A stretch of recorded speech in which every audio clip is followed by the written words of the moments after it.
Mate, I was just having a flick through the principles and practices of the Berserker up on Oh YouTube. wow, fucking Um, hell! You had a fun morning. oh, mate, I've been seeing a bunch of people that I'm lucky enough to now call friends. Like a very young-looking Kevin Sharp just popped up, and I'm like, hey, that mate, Yeah, just all these, yeah, wow. obviously, just It's all of you with 20 years less mileage on you.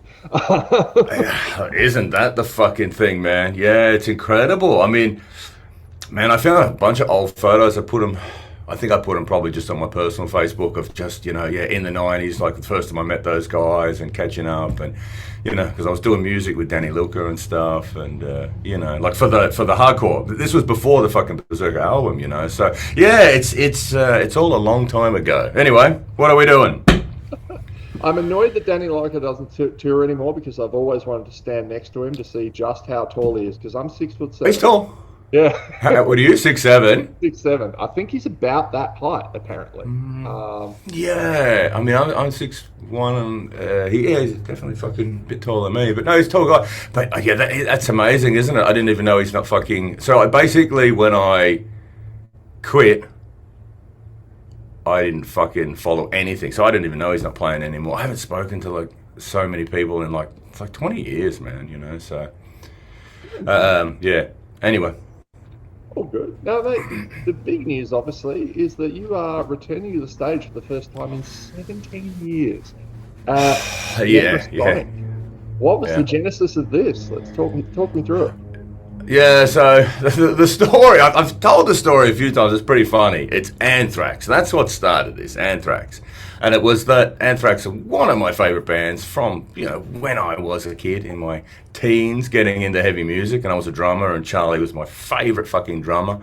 And we just watched the live videos over and over again. Anyway, I've never been able to see them live, and it just seems insane, right? Like, they've played, but we've never been in the same fucking place, or we've been on tour, or rah, rah, rah, rah. And my mate, I was speaking to my mate the other day, and he goes, I'm going to see Anthrax. It was like Monday night. And I was like, oh, no fucking way. And it was at Brisbane Fortitude Music Hall. I was And there. he goes, oh, I'll put you... Oh, wait, well, right, okay, so this is the gig. So I was like, he goes, I'll put you on the door. I was like, oh, fuck yeah. And what time's it on? It's like, like 2 hours. So I was like, oh, fuck, get in the car. Race up to Brisbane. And, man, I just had the best time. And I couldn't believe, they're in their fucking 60s. They're in their 60s. And I just turned 50. And I'm like, if they can do it, I mean, our stuff's a lot more brutal and fast and everything, but if they can do it, I mean, they were still running around having a fucking great time. It sounded fantastic. And I think it was Paul that used to be Strapping Young Lads tour manager was mixing. So I think, and he used to mix us when we toured the States. Anyway, blah, blah, blah. It was great. And I was just like, had a bunch of drinks and I texted Sam and said, oh, dude, man, come on, if they can do it, we can do it, And I forgot about that. And he texted me the next day going, oh, what's going on? Are we doing the thing? And I was like, yeah, what thing? Anyway, so, and then I don't know what happened. There was a couple of podcasts that went out and blah, blah, blah. And then we got the offer from, Damnation in the UK. And I thought, you know what, fuck it, let's just do it, hey? And then as soon as I did that, Kent's like, ooh, what about us? And I was like, all right, come on, we'll do it. So yeah, man, it's going to be good. I mean, it's a test to see if we can do basically what I did in my early 20s, now. So yeah, it's been good, man. It's been good. Sorry, I'm just tired.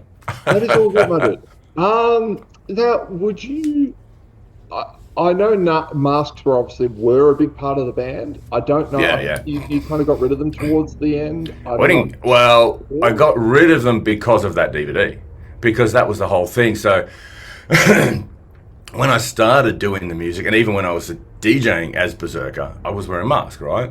And because you just want everything to be brutal, and the human form is pretty fucking, I don't know, man. It doesn't do much for me anyway. So, the mask thing was fantastic. It just added that element of aggression. And it also stopped us being, just people.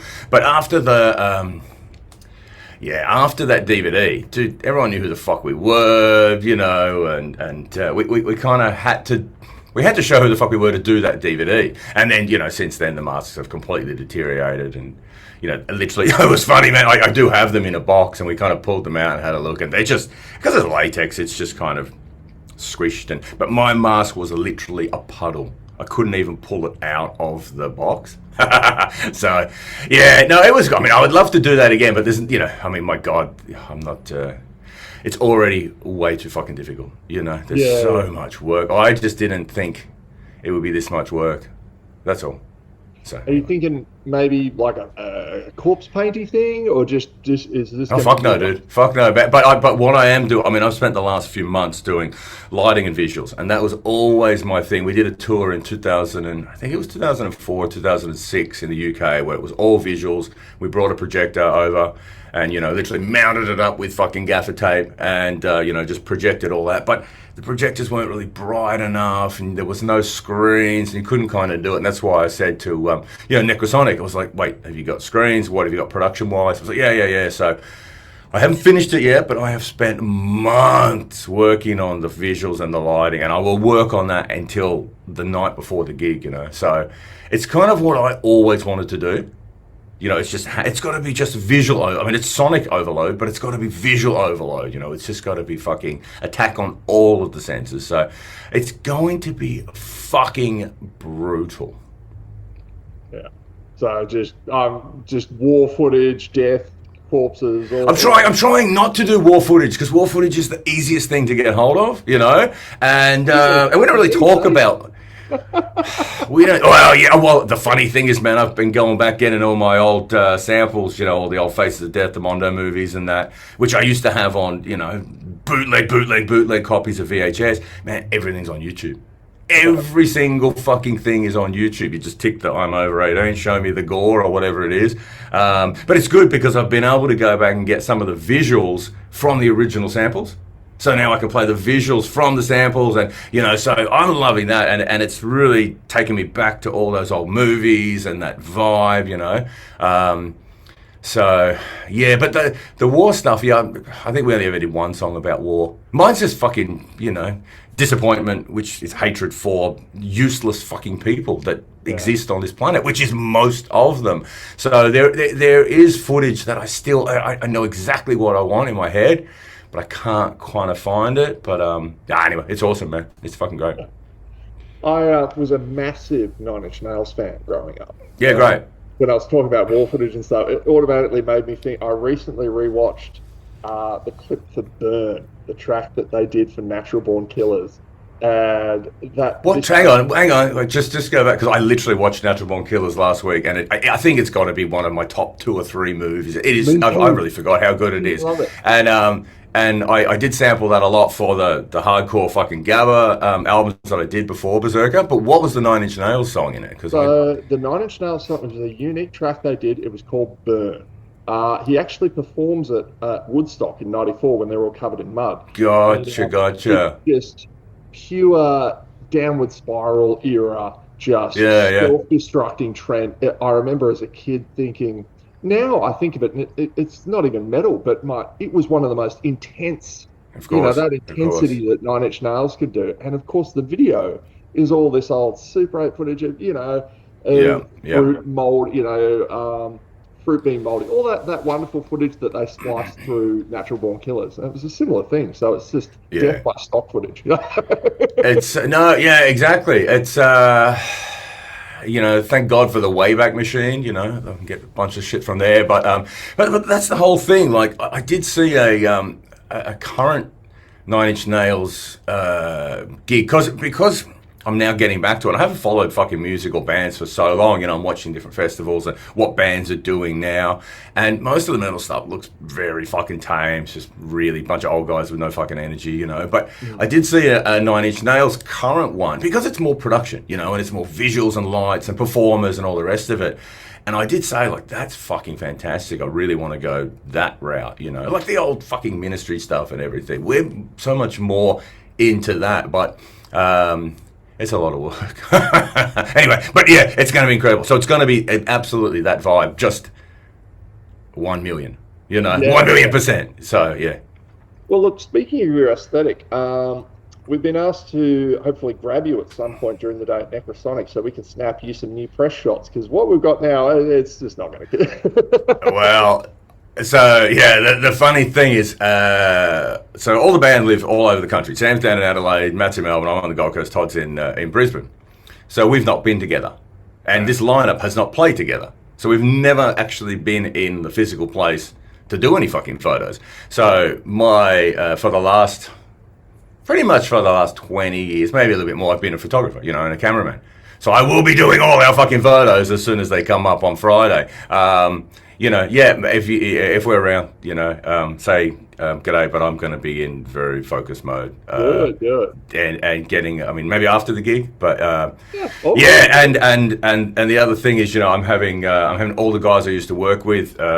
We have multiple fucking cameras. We're recording the fucking show properly. Same thing. The best photographers I know, I'm bringing them all in. So this will just be a whole media capturing fucking frenzy. So yeah, so we will have a lot of content after that. But at the moment, we have fucking nothing. To the fact that I actually had to go and even redo the logo because I just didn't have a high res version anymore. You know, so that's what's been. All the fucking work is just, oh crap, we need this element, we need this, I don't have that, you know, so it's rebuilding, oh my God, almost everything from fucking scratch. So anyway, most of it's done. The blinding speed of, I remember, I was first a music journo from 05 to 08 in Tassie writing for a street press. Okay. And one day, one of my colleagues who was not a metalhead, so he was just, that he was showing the video for No One Wins. And he showed me this thing, and I'm like, my God, it sounds like people trying to riff over a jackhammer. Like, I was absolutely blown away. Imagine my surprise about 20 years later when I'm having a chat to Sam Bean from Werewolves and then finding out, hang on, you're the bloke who is famously kicked the wall. Yeah. Well, it's always there. Yeah, Sam's got to kick something. It's so funny, man. The kick has taken on a life of its own. It's hilarious. As soon as you guys announced the thing, I tagged Sam Bean and I'm like, you better be warming up your kicks. yeah, exactly. You do your stretches, motherfucker. Well, that's the thing, man. We're all gonna have to do extra stretches. Yeah, mate. How is Toddy going with the drumming? How's he sounding? Yeah, good, man. So I'm up with him again tomorrow. But again, you know, I mean, he obviously has kept. So that's the thing. I stopped. Everyone else has kept playing, which is awesome because they've kept up some kind of gig fitness. But he hasn't been playing at these speeds. This is our band is a whole nother 3 steps from pretty much most bands. So yeah, no, dude, we're fucking we are flying. Even the gig, even the jam we did last week. We were just sitting there, cause we played to a click track, and we've done that since almost the beginning, and we're just kind of there, and we're doing it. Fuck, it sounds slow, doesn't it? You know, and it, you know, we're going 300 plus, you know, and because once there's some fucking adrenaline and that going, we're like, oh, we really need to do this. And one thing that people probably don't know is our click tracks are actually a lot faster than they are on the record, and because I've had to go back and reprogram all the fucking things and work out all the tempos for all the songs. And I like doing some, you know, and it'd be like 296.8 and then it drops down to fucking 273. I was like, what the fuck is going on? I remember like maybe 2001, 2002, I would basically film our rehearsals without any click tracks and just work out the tempos. You know, when we were really fucking going for it, and that's what we kind of locked in. But then if you go back and you listen to the original one, you're like, oh, that's pretty fucking slow, isn't it? So, yeah, a lot of times we're in there, we're going, oh, we could make this one a bit quicker, you know. Anyway, it's quite funny, man.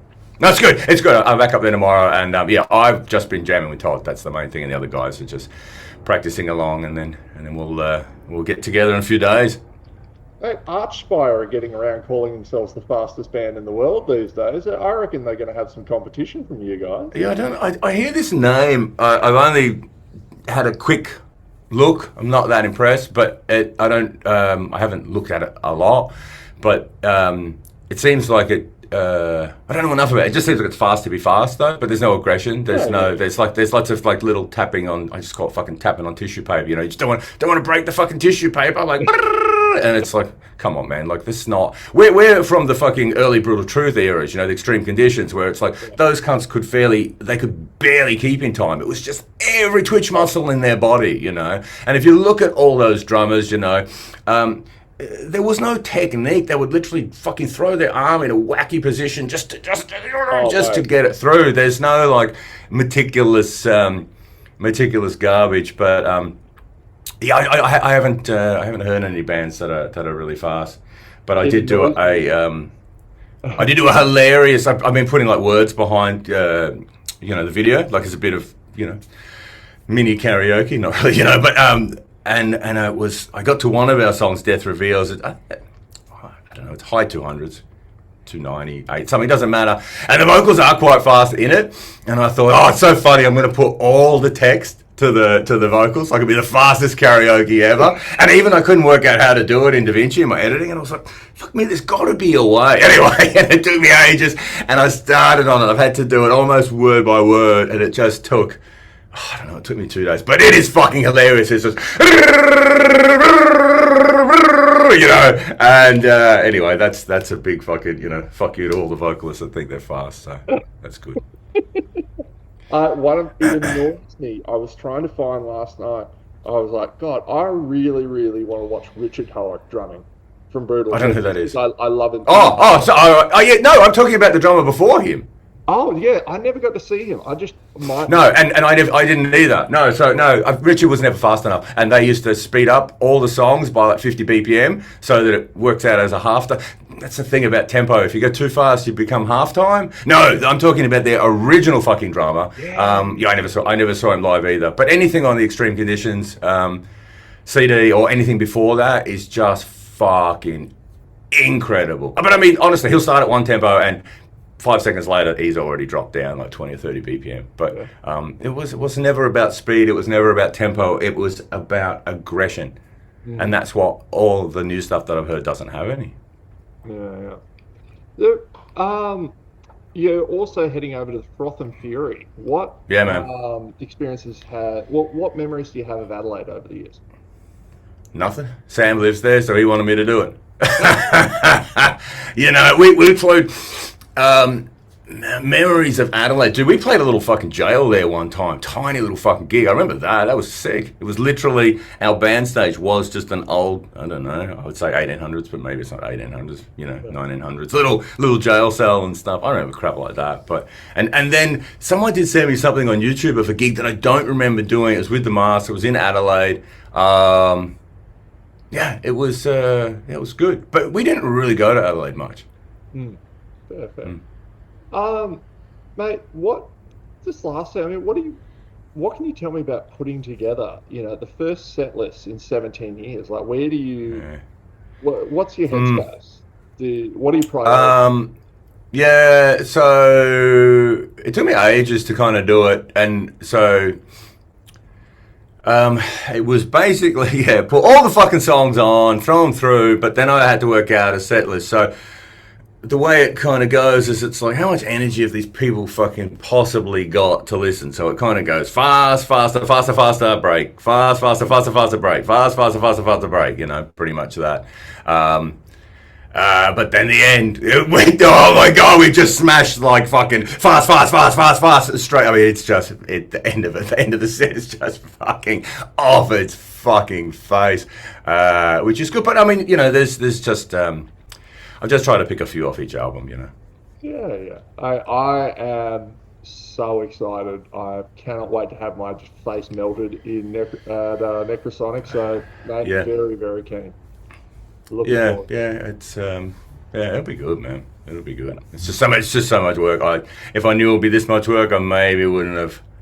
Oh, it's like I wake up, I do this, I go to sleep, I do this. I wake up in the middle of the night, I think, oh fuck, all right, I'll just keep going. I'll keep editing, So it'll be and it'll only be the 1% of the people that will be like, oh fuck, that would have taken a lot of work. Everyone else would whatever.